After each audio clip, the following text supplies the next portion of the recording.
Hello बच्चों बच्चों आप सभी का मेरे चैनल पर स्वागत है। मैं आज आपको चैप्टर 8 अनमोल वचन पढ़ा रही हूँ। इस पाठ में कबीरदास जी और रहीमदास जी दोनों के दोहे दिए गए हैं।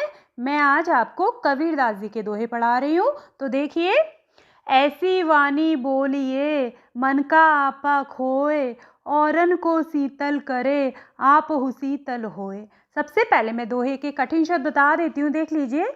वाणी, वाणी का अर्थ होता है वाणी या वचन या मुंह से निकली बातें। मुंह से निकली बातों को ही वाणी बोलते हैं। आपा, आपा का अर्थ होता है अभिमान या अहंकार। औरन का अर्थ होता है दूसरों को, और शीतल का अर्थ होता है शांति या सुख, हैप्पीनेस। आपहो मतलब स्वयं को, खुद को। अब इस दोहे का पहले मैं आपको सरल अर्थ बताऊंगी और उसके बाद भावार्थ बताऊंगी। वीडियो को लास्ट तक देखिएगा। देखो बच्चों, दोहे में शब्द बहुत कम होते हैं क्योंकि दोहे 2 लाइन के होते हैं, 2 पंक्तियों के होते हैं दोहे, इसीलिए उसमें शब्द बहुत कम होते हैं। जब हम दोहे का अर्थ करते हैं तो हमें कुछ शब्द खुद से जोड़ने पड़ते हैं, खुद से ऐड करने पड़ते हैं, जिससे कि दोहे का अर्थ स्पष्ट हो जाए। तो मैं आपको ये बताऊंगी कि कहाँ कहाँ आपको शब्द जोड़ने हैं, ऐड करने हैं। तो देखिए, ऐसी वाणी बोलिए मन का आपा खोए। सबसे पहले आपको लिखना पड़ेगा कबीरदास जी कहते हैं कि हमें, यहाँ तक आपको जोड़ना है कि कबीरदास जी कहते हैं कि हमें। अब आप ये लाइन को पहले लीजिए, मन का आपा खोए। मन का ही रहेगा, कुछ भी बदलाव नहीं होगा। आपा का मतलब होता है अहंकार, अभिमान। खोए यानी छोड़कर। कबीरदास जी कहते हैं कि हमें मन का अहंकार छोड़कर। अब हम इसका अर्थ लेंगे ऐसी वाणी बोलिए का।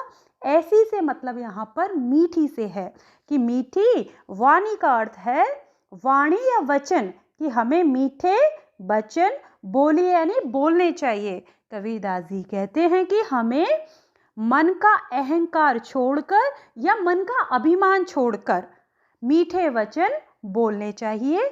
आगे देखिए, औरन को शीतल करे। जो हम यहाँ पे खुद से जोड़ देंगे, जो, औरन को मतलब दूसरों को, शीतल का मतलब होता है शांति या सुख पहुंचाए, मतलब हैप्पीनेस पहुंचाए। और हम खुद से जोड़ देंगे, और आपहु मतलब खुद को या स्वयं को, शीतल होए मतलब खुद को भी शांति पहुंचाए। ठीक है, कि हमें ऐसे मीठे वचन बोलने चाहिए जो दूसरों को शांति और सुख पहुंचाए और स्वयं को भी शांति पहुंचाए। ठीक है, जब हम किसी से मीठी वाणी में बात करते हैं तो सामने वाले को बहुत अच्छा लगता है, उसे खुशी मिलती है और हमें खुद को भी अच्छा लगता है, खुद को भी शांति मिलती है। अब इसका भावार्थ देखिए। इस दोहे में कबीरदास जी कहते हैं कि हमें अभिमान को छोड़कर मीठी वाणी बोलनी चाहिए। मीठी वाणी बोलने से सुनने वाले को भी आनंद और सुख की प्राप्ति होती है और हमें भी शांति मिलती है। अतः हमें मधुर वाणी का उपयोग करना चाहिए। अब आप दूसरा दोहा देखिए। वृक्ष कभू नहीं फल भके, नदी न संचे नीर, परमारथ के कारणे साधुन धरा शरीर। सबसे पहले कठिन शब्द देख लीजिए। वृक्ष का मतलब यहाँ पर पेड़ से है, ट्री। कभू मतलब कभी भी, और भके का अर्थ होता है उपयोग करना या खाना। संचय मतलब इकट्ठा करना, कलेक्ट करना। नीर का मतलब है पानी। परमारथ का मतलब है यहाँ पर भलाई या परोपकार, मतलब दूसरों की सहायता करना। धरा मतलब धारण करना, और शरीर का अर्थ होता है शरीर। अब इसका सरल अर्थ देखिए। आप सबसे पहले लिख दीजिए, कबीरदास जी कहते हैं कि वृक्ष मतलब पेड़, कभू यानी कभी भी, नहीं नहीं रहेगा, फल फली रहेगा, भके यानी खाते हैं, कि पेड़ अपने फल कभी भी खुद नहीं खाते हैं, वे हमें ही देते हैं। और हम जोड़ देंगे यहाँ पर, और नदी, न यानी नहीं, संचय यानी इकट्ठा करती है, नीर यानी अपना पानी, कि नदी अपना पानी स्वयं के लिए इकट्ठा नहीं करती, वह हमें ही देती है। वह खुद नहीं पीती है नदी अपना पानी, वह हमें देती है।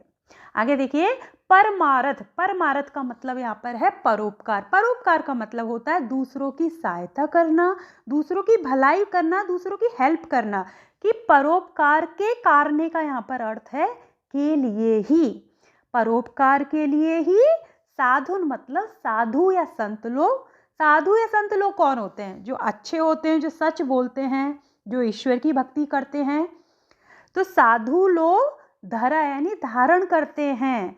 शरीर से मतलब यहाँ पे शरीर से है कि साधु लोग परोपकार के लिए ही अपना शरीर धारण करते हैं। इसका अर्थ ये है कि जो उनकी लाइफ है ना, जो उनका जीवन है, वो परोपकार के लिए ही बना है। वो दूसरों की सहायता करते हैं, दूसरों लोगों की सेवा करते हैं। अब इसका भावार्थ देखिए, कबीरदास जी कहते हैं कि साधु का स्वभाव परोपकार होता है।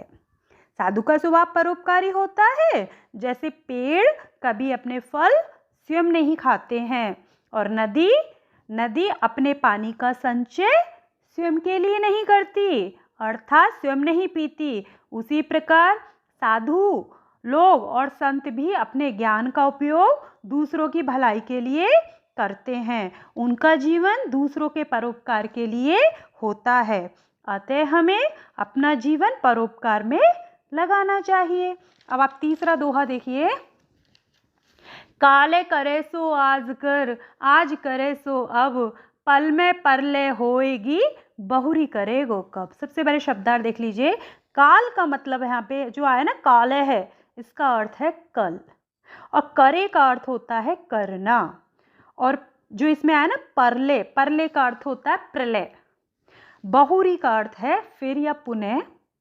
इस दोहे में कबीरदास जी ने समय के महत्व के बारे में बताया कि हमें आलस्य को छोड़कर सारे काम समय पर करने चाहिए। अब इसका सरल अर्थ देख लीजिए। काले करे सो आज कर, कबीरदास जी कहते हैं कि काले करे यानी जो काम हम ऐड कर देंगे कि जो काम कल करना है। सो यानी वह, आज कर, वह हमें आज करना चाहिए, और हम ऐड कर देंगे और आज करे सो अब, और जो काम हमें आज करना है सो अब मतलब वह हमें अभी करना चाहिए।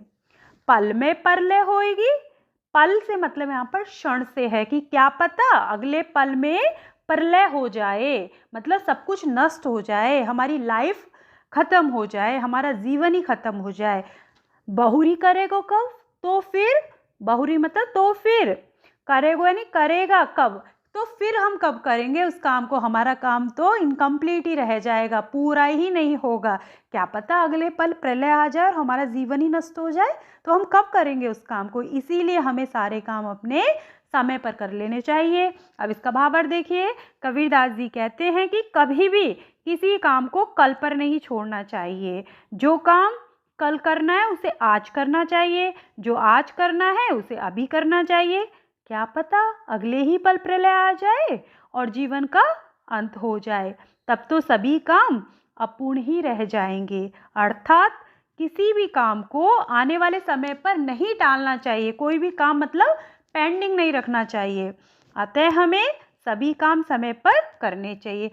इसमें आगे रहीमदास जी के दोहे हैं, वो मैं आपको अगले वीडियो में पढ़ाऊंगी। आशा करती हूँ बच्चों कि आपको ये दोहे समझ में आ गए होंगे। यदि आपको मेरा वीडियो पसंद आया हो तो वीडियो को ज़रूर लाइक कीजिए। धन्यवाद।